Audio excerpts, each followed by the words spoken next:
People have been flipping out against yourself.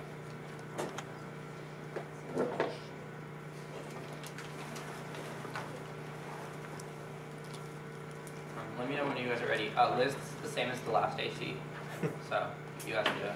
Perfect. So that'll be easier for you again. Yes, it will be. Is this the same AC you ran prelims too? No, you did not judge this AC. Damn. Sorry. No expressivism. Have fun doing law school work. Thanks. You got.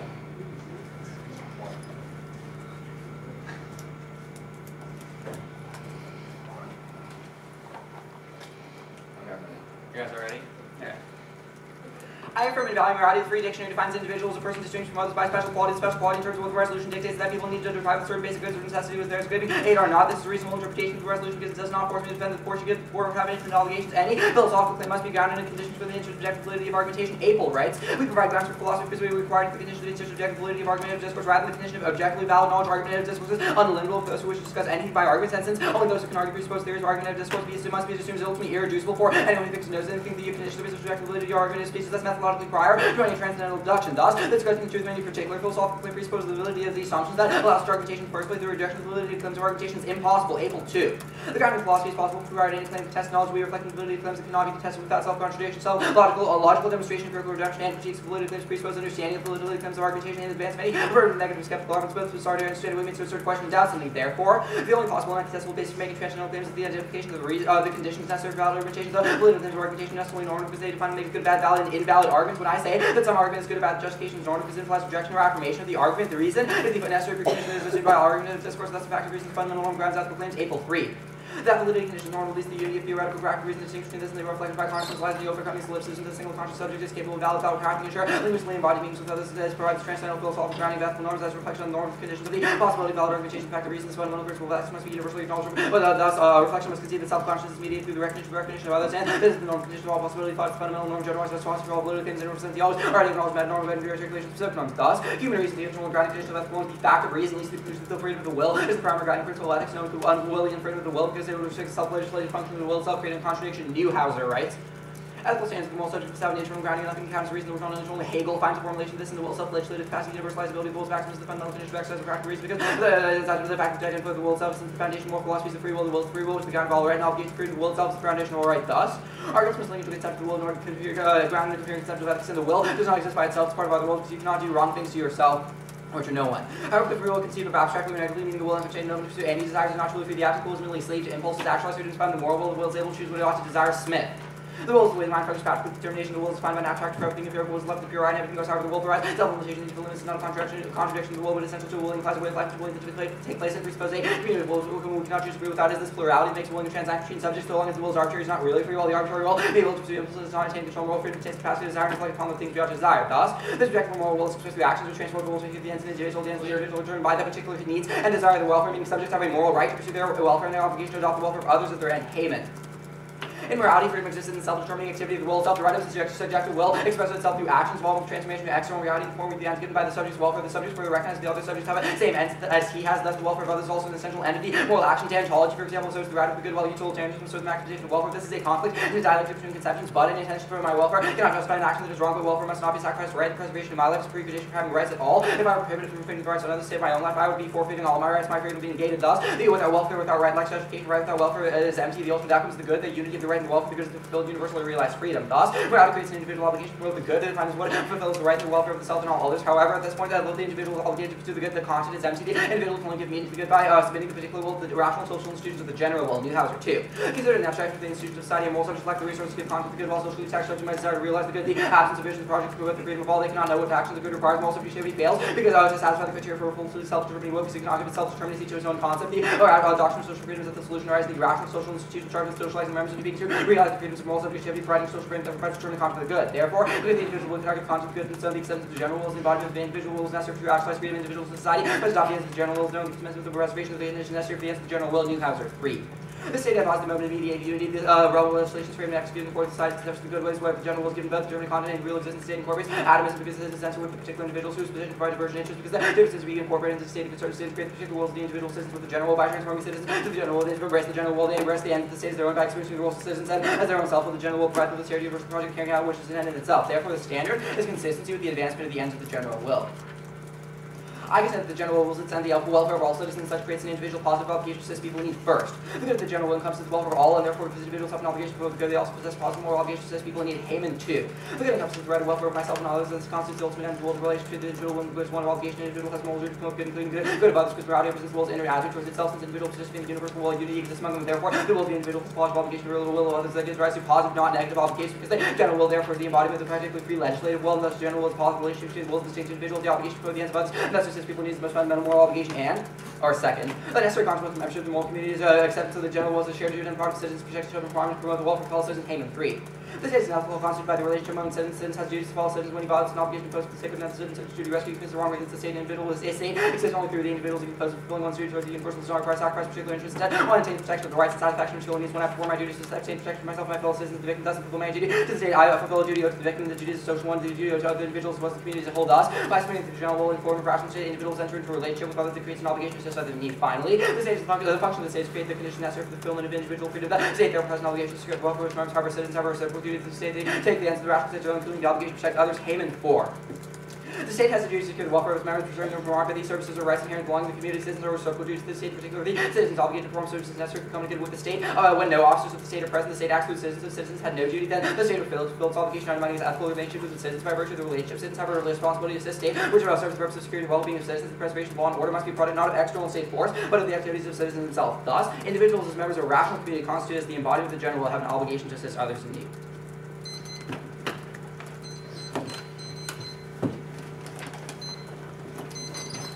Okay, what does it mean to be consistent with the general will? It means when, well, I mean, it takes a while to explain, but when you have your individual subjective interests, you cannot really reconcile them. So you cannot reconcile their subjectivity. And the way you do that in a community, because you realize that they're a community of wills, is by submitting to a general will, i.e. reconciling your differences. And the end of the general will is the welfare of its members through right action. Right? It's not necessarily relevant what exactly the end is, just that it creates positive obligations. Why do we care about intersubjectivity in reason? My argument is that, okay, well that's the Abel evidence in the first part. Abel says that any theory is grounded in like people making arguments, like philosophical discussion. So validity claims ground philosophy, i.e. whenever we talk about arguments. So your argument is that we need this intersubjectivity. It's not that we need it, it's just that it in order to is inescapable. We it's ground all levels of it's claims inescapable if we want to search for philosophical truths. It's not about philosophical truth. It's just like whenever any argument is made, you assume that there's a validity claim to that argument because arguments are normative. But how does that not assume that making arguments to begin with is good?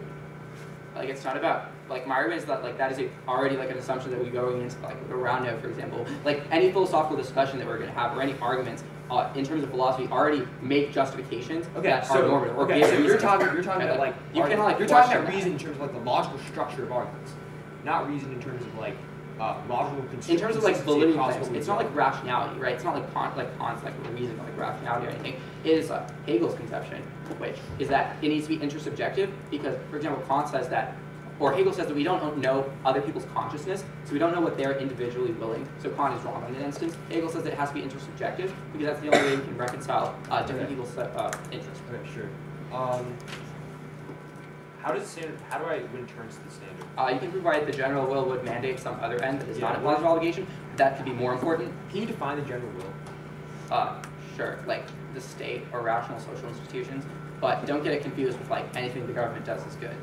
That's not the argument. It's just that. Okay, so where do you prove the link from the individual to the state? Neuhauser 2 and Neuhauser 3. Neuhauser 2 says that at the point where people have individual conceptions that they need to promote the good, then they don't give, you can't give content to that good because it cannot reconcile itself with the goods that other people have. So it cannot give determinacy to itself because it's not reconciled within some sort of general framework. So the way we solve that is by submitting to a general will because that reconciles our subjective interests. So is this general will like a physical thing? Well, yeah, Hegel finds it in like the family or the state. My argument is that the state is what it is, but it is not like currently existing. Okay, so from a topicality standpoint, how are you affirming the resolution? Because I'm saying that individuals have a moral obligation to assist others. But you're saying that general will has this obligation. No. Individuals create the general will. The end of the will is the welfare of citizens. Individuals have obligations to other citizens. Alright. The general will is just like, it's like a principle that like we all have to help other people. The general will is just a reconciling of the subjective interests of the individual wills. So it is not like a thing, but it is embodied in the state.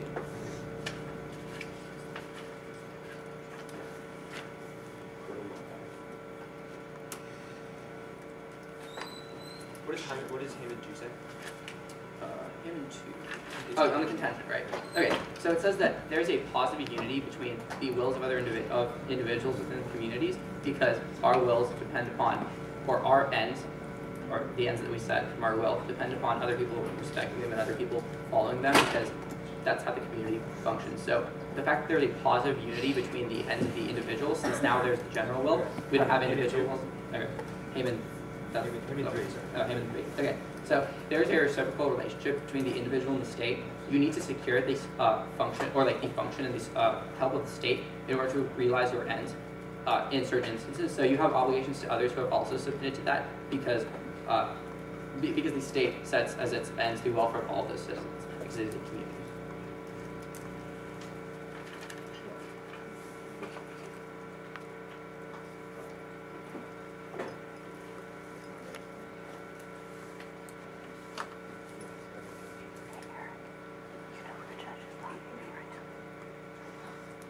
What was that interpret the very top page? That I don't have to defend like Infinite obligation. infinitely helping everyone in need all the time, and that people in need are just like lacking basic necessities. People in need help, like drowning baby in need. Doesn't really get out of too much.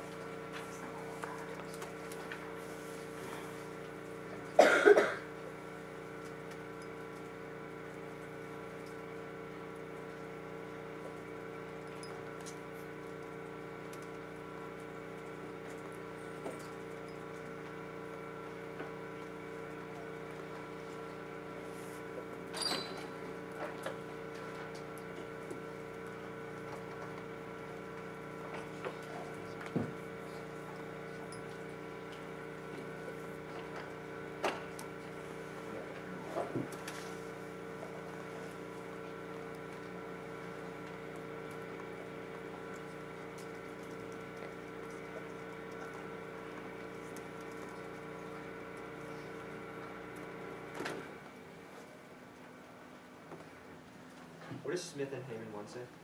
Smith says that negative freedom, i.e. doing whatever you want based on desire, is not true freedom. It doesn't conform to the will because it is a slave to impulses. True freedom is you can force people to be free in that sense, in the sense that they have to do what is truly free as opposed to. They have to constrain their actions because that is the only way they can reason about things. Or rather, reasoning about things leads to them constraining their actions.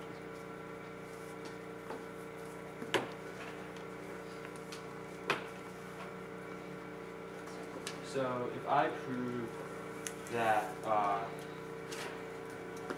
that when you affirm, you're restricting an individual's capacity to will, or the respect for other wills in the community. No, because we don't respect the individual's capacity to will, we respect the general will. Because the individual will Yeah, but the general will is only important because No. That's because the of the misconstruing of the argument. When you give yourself up to the general speech. Oh, okay. Alright. 21 seconds.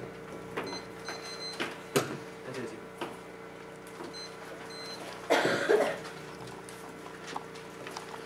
What? That's easy. Ready? Yeah, sure. Okay. Alright? Well, morality inherently must provide a reason to act and guide action. Morality failed to provide a reason to act, or cease to have meaning since a human conscious controlling reasons that intrinsically motivating and possibly add normal force that dictates morality, save intrinsic normal structure externals, which base morality, reason source at the source of obligation, not ordinary interest fails, ground morality is normal contract satisfies. External and face self-challenge recognize something wrong should motivate the agent not to take that action. Whole point external reason states that true independently the agent motivation, nothing explains the agent's potential actions, just something that motivates him to act. The fact that the murder wrong play role in explanation of the person's decision not to murder, and the fact that the murder wrong somehow figure into the ideology of the agent's action, but this suggests that the fact that the murder wrong deserves motivation influence upon the person's action, and the agent must have some motive that's suitably connected to not murder. Hence, the metastandard motivational internal is the only normative theory consistent motivational internal is contractarianism, whereby we make mutual restraints that are self-interest that is codiated. Moral principles are objects for agreement among agents, agreements are real exchange with situation concerns as far as the weird degree to exchange their choice, they acknowledge distinction with what they may not use that. As agents understand the structure of their directs, they recognize place mutual restraint so for moral dimension their affairs. Thus, the standard is consistent with the contractarian system of mutual restraint and feedback contractarianism has some absent proving alternate ethics internally can negate and the agents can do whatever motivates them, meaning that nothing is a part of the mind. Contend that contractarianism requires parties to be equal and enter in contract codiated too. In context of mutual benefits, seems that a concerned derivative of the benefits agreement determined by the fact that each person has themselves only being seems capacity is equal, can expect to find cooperation beneficial all among unequals. One party may benefit most by cursing the other. So, beings that are unequal capacity most benefit more than person from mutual restraint. So, only equal beings standard contractarian system as the apples for most helping others in need. They will inherently be low status, but that's what illegitimate because allows coercion among parties. Moreover, there is no enforcement mechanism to ensure that any individual who gives to a charity, for example, will really help from their in need for future. No agent of the authority jurisdiction before the allocation of assistance at global level. And enforcement is key to the only way to ensure that people will actually reap the benefits of the contract they are abiding by. Additionally, the avenues prove that obligation to help others based on contractarian system of mutual self-interest of the individual, but it is the individual who determines what is in their self-interest, and they can never be internally motivated. They can never be internally motivated to do anything aside from what they themselves deem is good for them. AC. April. First, this is conflating two different types of reasons. Conflating instrumental reasons about how the structure of arguments we use to search for the ends of the truth, to search for moral truths with like an a priori conception of reason in determining the end that rational agents ought to adopt themselves. These are two completely different types of different reasons. We use arguments to find out what the end truth is, but it is not the end truth itself. Second is precluded that after level correspondence analysis because the correspondence is an external reason can never connect the action to the action to the act. So the murder should not murder. That means there's no relevance of external reason. The three is the fallacy of origin. We use argumentative analysis to find what the truth is. That doesn't mean that truth is itself valuable. It's valuable when it isn't actually valuable. Fourth, the principle of reason paradoxical. Martin Heidegger. According to what the principle of reason self-tells states, must be the sort of thing that has reason. What is the reason for the principle of reason? For either the principle of reason falls out of its own jurisdiction remains for that reason, or else the principle of reason is reason. But if this were the case, is not the reason press force behind itself. Reason, but surely can't help intractably into groundlessness. And fifth, fact reason use circular logic to search the reason norm because it gives a reason against to concede the importance of reason, but that presupposes the only thing relevant to search reasons. Sixth, it presupposes that we need making arguments in the first place. The only point of making arguments I'm talking about like ethical arguments for the search for truth. And there's no reason why we have to search for truth itself. Like the search itself is not valuable. It is the truth that we're looking for. So the HC is not normative. Neuhauser. One, this is not actually justifying abstract reasons. Why abstract reasons is important? This is only justifying instrumental reasons. Why we have to look towards the normativity of arguments that we accept. That means we have to use arguments we accept, not the search for the end itself. There's no reason why we have to have the capacity to choose the end itself, just the best means to a given end. Second, it's the search for. This talks about our freedom in terms of searching for ethical truths, not talking about the truth itself. Then group Smith and Heyman. One, there are only individuals' perspective on the world. There's no collective perspective on the world. That means there can only possibly be reasons for individuals, not a collective, like not a general will. Second, there are other wills that are going to constrain the interaction between wills because there's subjectivity from reason. That means that other wills are going to strain our wills. That means we can't come together form a collective will. Three, the impulses that we endorse because we see them as intrinsic normative entities. The implication of that is that we are endorsing them, so we're seeing them as valuable. So that means the NC links to AC, even if it precludes it. Fourth, you determine it because that means because reasons cannot possibly have intrinsic normative structure because the brute fact is precluded at the meta level because brute fact cannot possibly make us want to do something. So regardless of freedom, we have no reason to be free because it's not intrinsically normal. But fifth, there's even if freedom and rationality is important, there's no we need addition like he's making arguments about why this is like the way reason functions, but there's no reason why I need additional reason to like want to be rational in the way that he thinks rational agents ought to be rational. So I need additional reason to want to be rational in his sense, rather than just be like irrational. Neuhauser 2 and 3. All right, one. The content is defined by our experience in the world, but not necessarily defined by our interactions with other people. We don't need other individuals to have content to our moral norms. Second, you can be obligated to do things for yourself. This is the negative case. That is the negative case. You're going to solve 100% of this, because the content of the things that we will is defined by what is intrinsically normed within ourselves. That means we don't need a general will to solve this. But 3, you can turn, because if there's no content, that implication that is just you negate on face because there's no content to our moral norms. It doesn't mean that we have to find a general will to solve this. But 4th, you can turn, because insofar as goods, our reasons are intersubjective. That means that there's no reason why we have to reconcile those reasons, because reasons are intersubjective to begin with. We don't need to make them objective. Text of the standard. 1.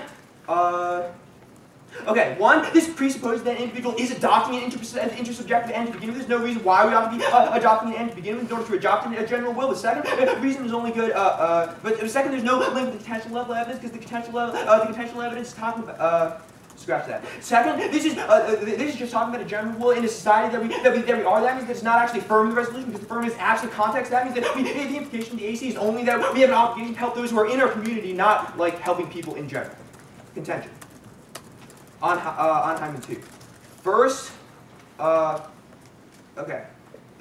First, Hyman 2 is presupposing that we are willing an end to begin with. There's no reason why the individual in the case cares about achieving future ends. So it's making a pure claim about that we can't ascribe to the act of the resolution. On Hyman 2, first, this presumes that it ought to be reciprocal. There's no reason why it ought to be reciprocal as far as we're adopting a general will. But 2nd, you can turn, because there's no consent to adopting a general. That means that we all, even if we need a general will, that doesn't mean that we are not in a parallel situation with everyone else. So we don't have to respect the ends of everyone else in that will. But 3rd, you can you can turn again, because that just means that we have a reciprocal relationship with the state, not with other individuals in the state. So our obligation is towards some abstract entity which doesn't actually subsist. We have no actual tangible obligations. On Hyman 4, first, okay. First, you can turn it because the state is empirically used to achieve the self-interest of those in power. That means it's not actually a reciprocal relation. But 2nd, this presumes that the normative status of the state is one of legitimacy, not justified. Okay. I see this is the end. This is these 2. Yeah, that's it. Okay, and this is what you're at Heidegger. Yep. You didn't read that, right? Okay, so this Heidegger, and that was 6. So. What? So can I put a check mark here? Yeah. Here. All right, sweet. And then you read also. Yeah. Awesome. All right. Why does morality cease to have meaning if it doesn't guide action, or like people refuse to follow it, especially some people? Okay, Why does so that matter? morality is a guide. Sure, but some talking about, yeah, that's just definition. Some people can just morality is a guide for action. Right, but some people don't follow morality. Like if you say murder is wrong and that's your moral principle, some people can still murder. Why does that mean morality ceases to have meaning? All right, Katsafanis says that the only things that can possibly connect the actor to the action they are taking is something with intrinsically normative. Sure, but why can't we just say fact that they're about wrong? the external world cannot add normative force. Why can't we just say that they are wrong if they commit a murder? Right. Okay, morality has to have normative force. Right. But That's some like people can still choose to tautological ignore it. thing. What? But some people can still choose to ignore like morality's normative force. Yes, under the NC standard, some people can still be immoral. So If why you does go that mean it's against internally contract motivating? What? So then why is internal motivation necessary if some people can still not follow morality? Because this adds the necessary normative force for morality. It's Right. the only way you can have a that's connection. circular. No. My argument. No, this is the only way you can have a connection. If someone is stupid and doesn't do what's in their self-interest, Right. then like they're just being like immoral, right? Like there's still Right, room yeah. for immorality, Okay. but the connection So exists. that goes back to the original question, which is your argument is that morality needs normative force, i.e. it has to make sure people do it. If people refuse to follow morality, your argument is that that is a bad moral system. Why is that true? If my parents... No, I'm saying that Okay. we need to have morality has to obligate individuals to take actions, right? An external brute fact about Okay. the world or an external reason. Like, what is an Cannot- external fact about the world? Okay, so that would rule out like naturalist frameworks Okay, how does this apply to reason-based AC? framework. How does this because apply to AC? you're talking about external reasons. You're talking about me being obligated to respect the rationality of others. External You're also reason? talking How about is your will an external reason? yeah, your will is not my will. It's external to me. Right. Also, But I will reasons something in to general, myself. reasons That's in internal. general are not intrinsically Okay, normal. so if I will something to myself, that's internal, right? No, even that would not meet That's the not necessary requirement. It's internal, but not internally motivating. The only things that are Wait, but internally what if motivating I is something will, that's if I self-interest. want to do something and I do it, that is internally motivating, right? Okay, then you're just way, like, I don't think so, but Wait, for the reason it's I just not? gave. Okay. But Then we're just What's waiting the, for the rest of the metas. what are the analytics under GoTHU? What do they justify? The analytic under it explains why in this resolution they're unequal. Analytic under that says why talks about enforcement being necessary and the lack of it, and the analytic under that just says why self-interest is subjectively Okay. piloted. What does Heidegger say? Heidegger says that the principle of reason is paradoxical because according to the principle of reason needs a reason, but it doesn't. Then it would fall to an infinite regression for which there can be no reason, or it has no reason, so it's self-refuting. Awesome. Then let's talk about the turns to the AC. How does the number 1 turn make any sense? It just says that people don't consent to the general will. Why does that turn the argument? The first turn on Hyman 3. Hyman 3. Yeah. Okay, so if you're not consenting, then the individual will. All right, I'll start from. That assumes you win your NC framework, right? About consent, like internal motivation. Right? No, it's linked to your framework because your framework justifies general will by appealing to the will of the individual. So, Okay. yeah. So just self.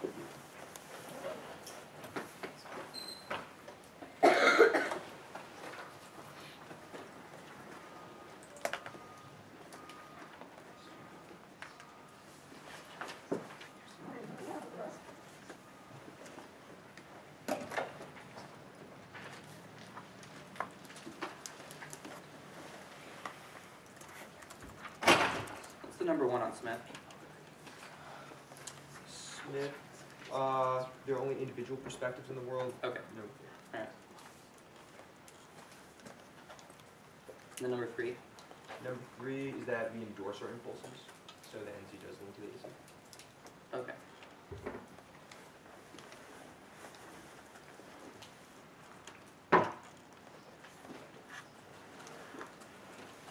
And then number 4. What's the difference between 3 and 4? 4 says that the NC precludes because it has only internal motivations. Okay, so all these are like the 4 assumes you win the Katsufonics argument, right? How is this responsive to Smith? Yeah. It just seems to be like a 4 is dependent on the NC. Okay. Only 4. Only 4? Why not 3? It says the impulses are motivating or we endorse impulses. How does that not depend on the NC? Right. Well, it's just a link from the NC to the AC, so I don't have to win Katsufonics. Okay. Alright.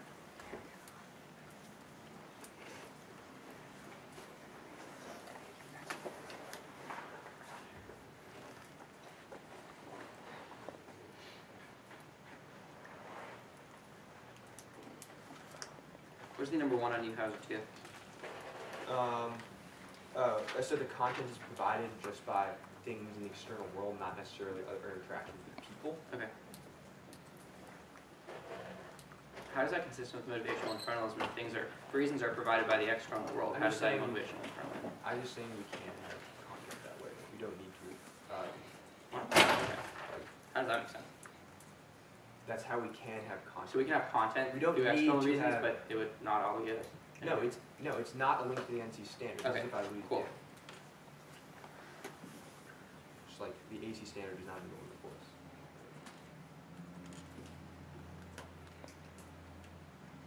Okay.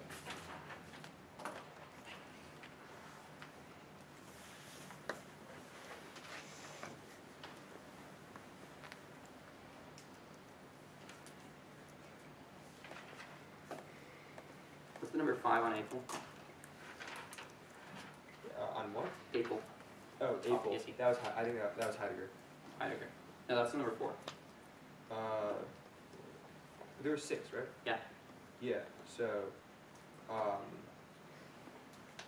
okay, I flipped it. Right. So then 4 was Heidegger, 6 was circular. Mm-hmm. This one, no, 5 was circular then. Oh, circular? Okay. Yeah. Why is it And circular? then, so it's circular because practical reason says that to go against reason, you're already conceding the importance of reason. You can make an argument for that presuppose that we're looking at reason to begin with. Okay.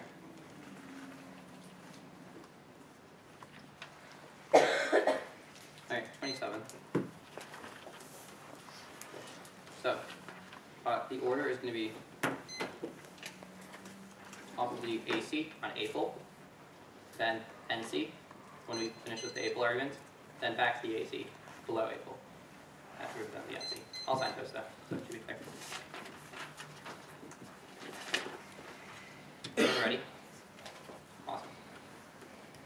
He is misunderstanding Able extend the Able 1 evidence, any theories grounded people making arguments, argument, validity claims, God, no philosophy, and the Able 2 evidence, validity claims, or what underlining arguments so they cannot be disputed because make an argument against the would implicitly concede the truth behind making that argument. The Able 3 evidence also says that reason, the link to reason, the reasons for all arguments, to another argument, see, warrants the fact of reason, the relevant political claim on is number 1. My argument is that yes, this is instrumental reason, but this is the only thing that grounds that the claims was the internal one and the Able 1 is that there's that the claims are intersubjective, which means that between subjects. So when we provide reasons in terms of instrumental reasons for us to do things, it is not based on rationality, it's based on intersubjectivity, which means that is the internal one that takes out his argument. Then number 2, he says it's an external reason to act with my argument, but that assumes he wins the NC for argument that external reasons are bad. Then number 3 is fallacy of origin, but we don't value reasons. We just say that reasons are grounded for action. So then we value the ends of the will sets, but that is a separate argument, so it's not a fallacy of origin. And then that also takes out the number 6 because he says that there's a reason why you value reason, but that's also a fallacy of origin argument. But I'm not valuing reason in the first place. Then the Heidegger evidence, Heidegger just says that it's not externally justified, but it cannot be externally justified because reasons already the assumption that we go into having the right in terms of like intersubjective argumentation, so it doesn't have to be externally justified because it's inescapable. Then on the number 5 he says it is also circular, but that is the same argument because my argument is that I don't have to give a reason for a reason because at least when I'm already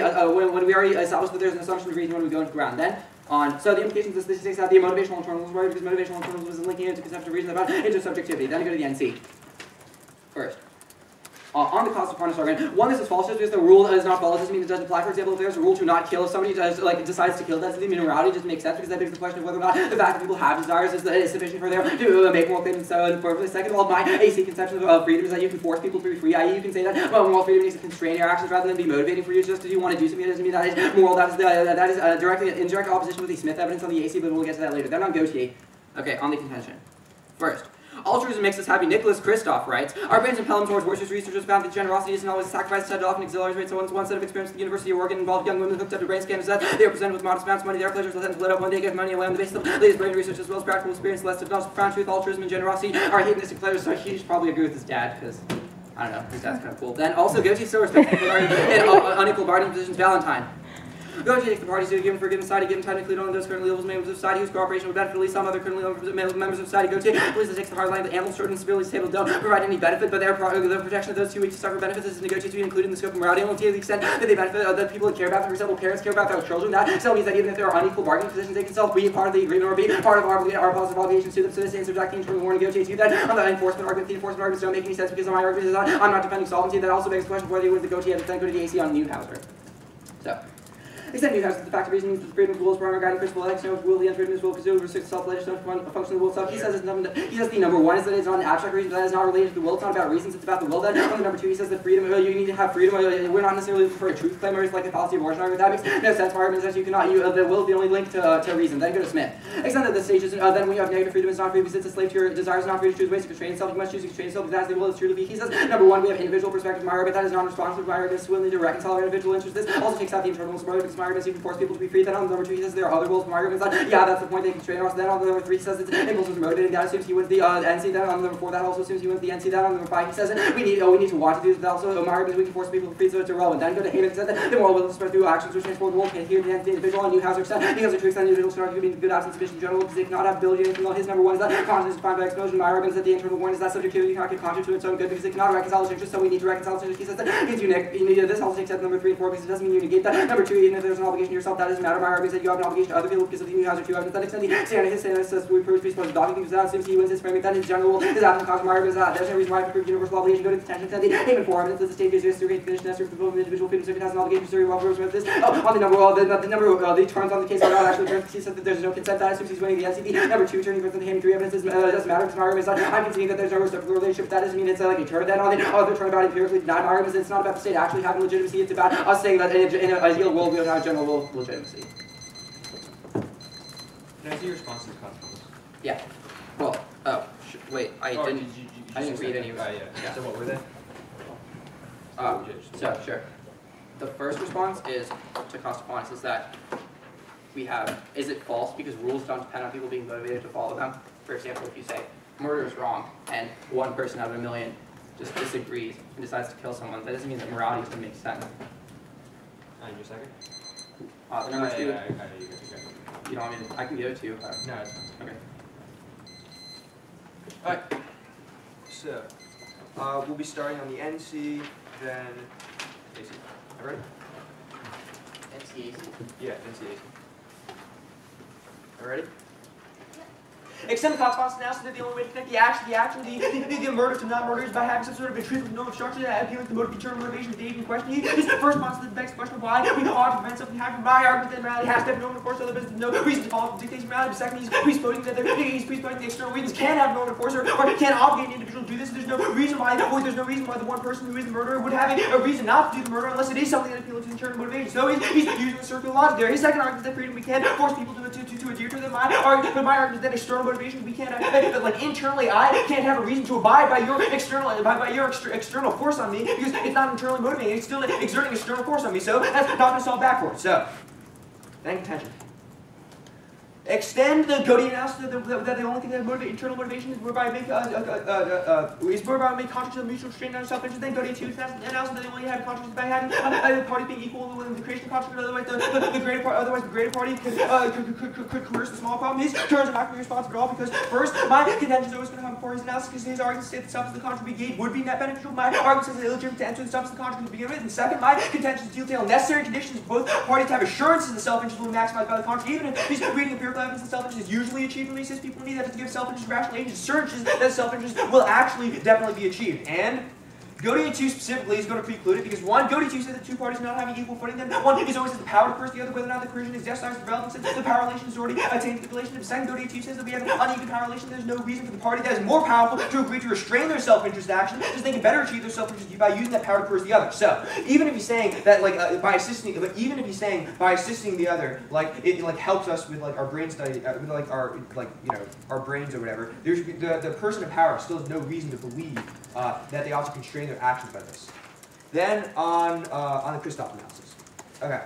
First, Christoph is not an actual expert in this study. He's not a scientist or anything. He's absolutely there's no awful calls here, so you're not going to look to it. But second, I would say that the brain study is not going to be relevant because like a stimulation in the area of the brain could still stimulate something that goes against ourselves. Which is later on in the article, it talks about how a rat was pulling the lever that stimulated its brain mechanisms. He got addicted to it, so it pulled the lever until it died. So that means that it's just that's just a function of turn against this argument because that means that we're just going to get addicted to helping people in need until we die. Then on the